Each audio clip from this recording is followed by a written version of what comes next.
Welcome, Rosebuds. I'm so happy you're here today. Today is the final chapter of The Haunting of Bevan House. This is an ongoing series, so if you are new here, I highly recommend going back and listening to Chapter 1. It will also give you a good explanation for the truth or fiction angle we have here on our channel. I know all of you are excited to hear the final chapter and the reveal as to whether this story is based on truth or complete fiction. With that, on to the last chapter. I approached her with trepidation, my heart thumping so loudly I was sure she would hear it. "Hello, Saley." Mrs. Warren smiled at me kindly as I pulled out a seat at the kitchen table. "I was wondering if you're not busy, if I could ask you a few questions?" "Sure, go ahead." "What exactly did you mean when you told my mother that spirits are attracted to us? Why us and not my sisters or my dad?"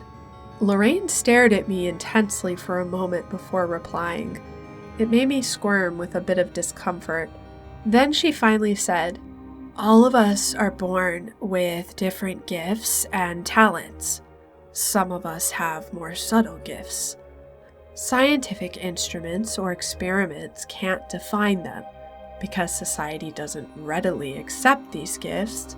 Sometimes it's hard for us to accept them within ourselves. Whether a person embraces or ignores these gifts, those wandering spirits will still be drawn to their presence." "What should I do?" I said, feeling overwhelmed. Lorraine's expression had a sad quality to it. "Many people who have this gift don't embrace who they are. I wasn't comfortable when I realized I could communicate with spirits and feel things that go unseen by human eyes." She reached out and put her hand comfortingly on top of mine.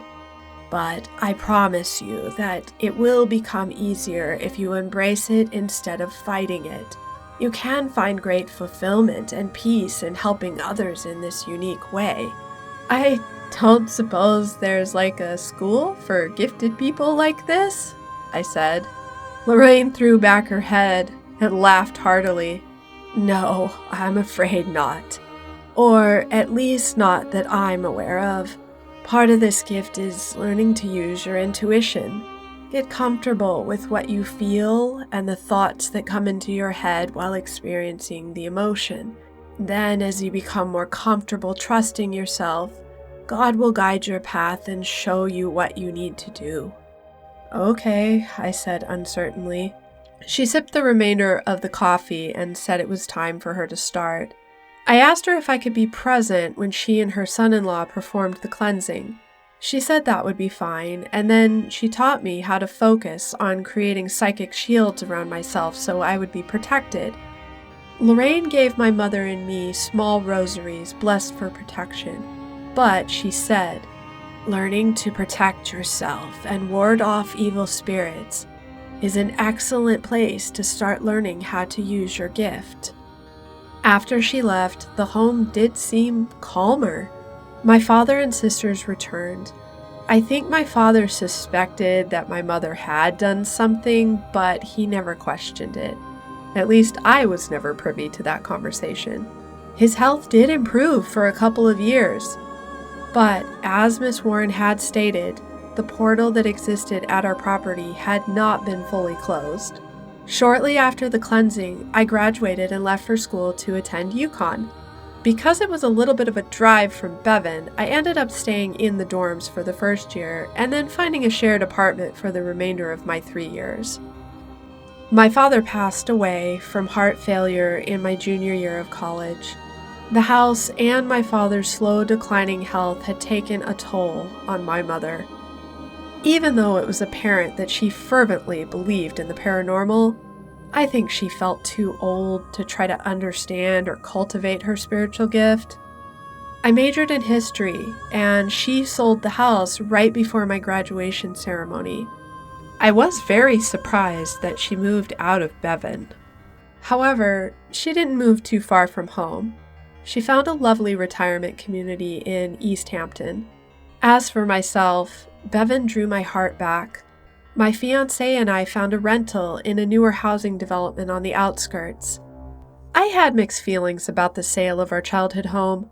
Although it's been 8 years since the sale of that property, I was slightly amused and also concerned that the property had routinely changed hands every 2 years, like clockwork. During my 4 years studying history, I also had a second education that I was cultivating. I read every book Lorraine and Ed Warren wrote, as well as their colleagues. I not only studied the history of BEVIN, but the entire state of Connecticut, delving deep into the roots of the legends and lore, looking for clues to decipher what ghost stories were tall tales and which stories were not.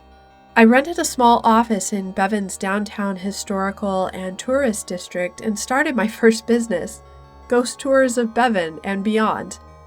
I had met my fiancé in college at a paranormal club, so I had his full support when starting my new business. However, I can't lie that I did feel some trepidation.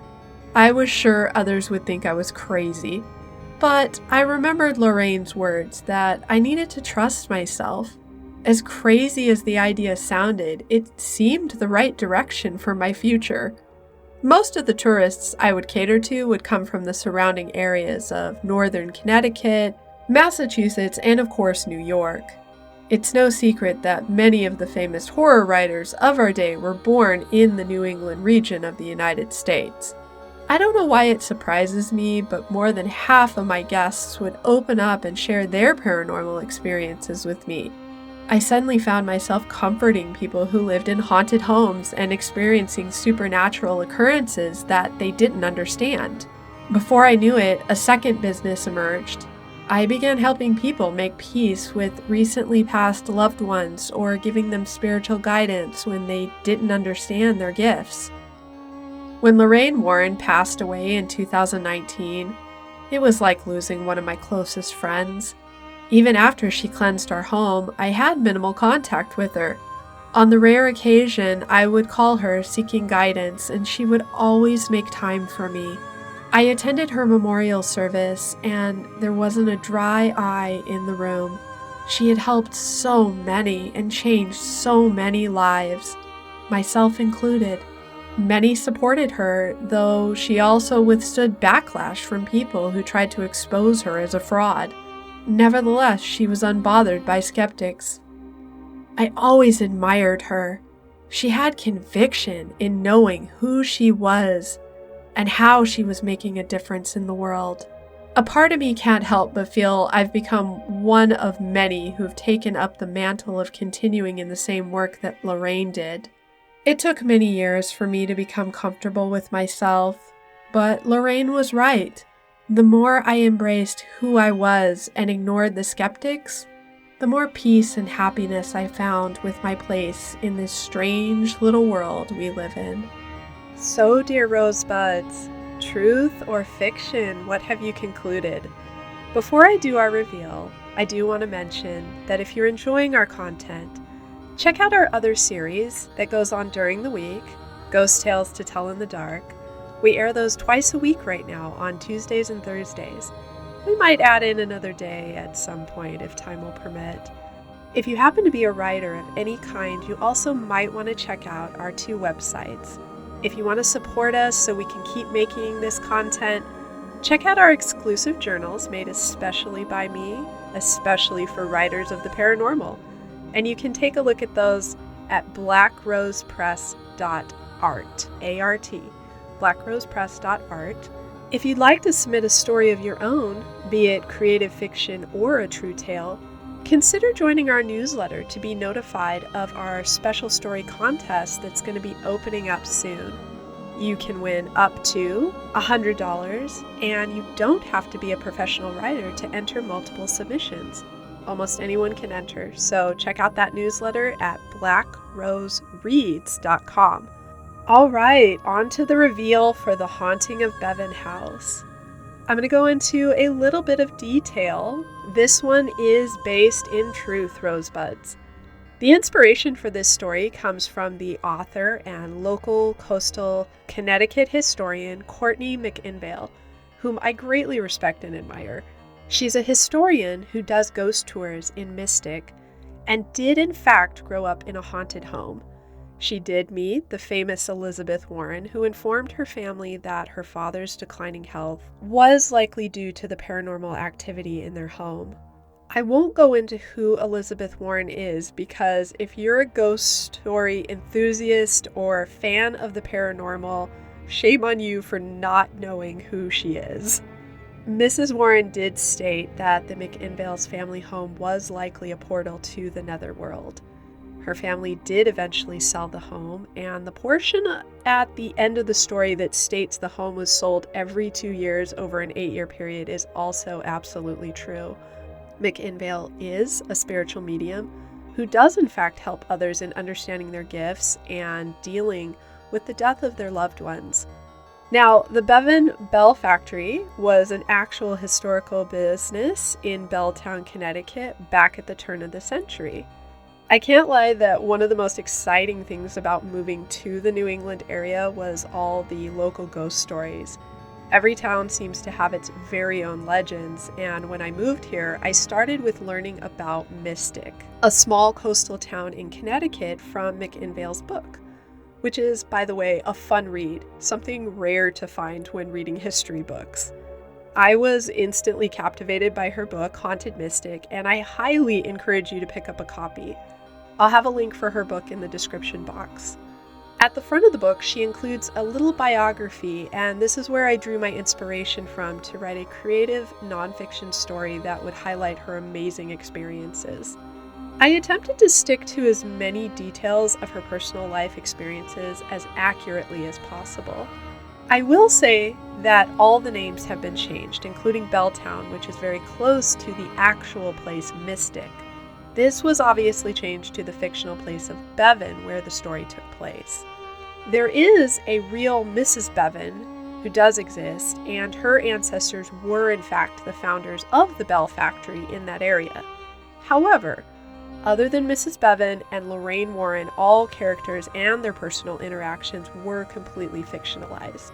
So, that concludes today's episode. I hope you'll tune in next week for a new and exciting Black Rose original story called Mirror Me This, where a woman hiking on a beautiful autumn day finds a mysterious piece of jewelry in the woods, and before she knows it, she can't look into any reflective surfaces without seeing something horrible staring back at her. Just in time for Halloween, Rosebuds. See you next time. Take care and stay creepy.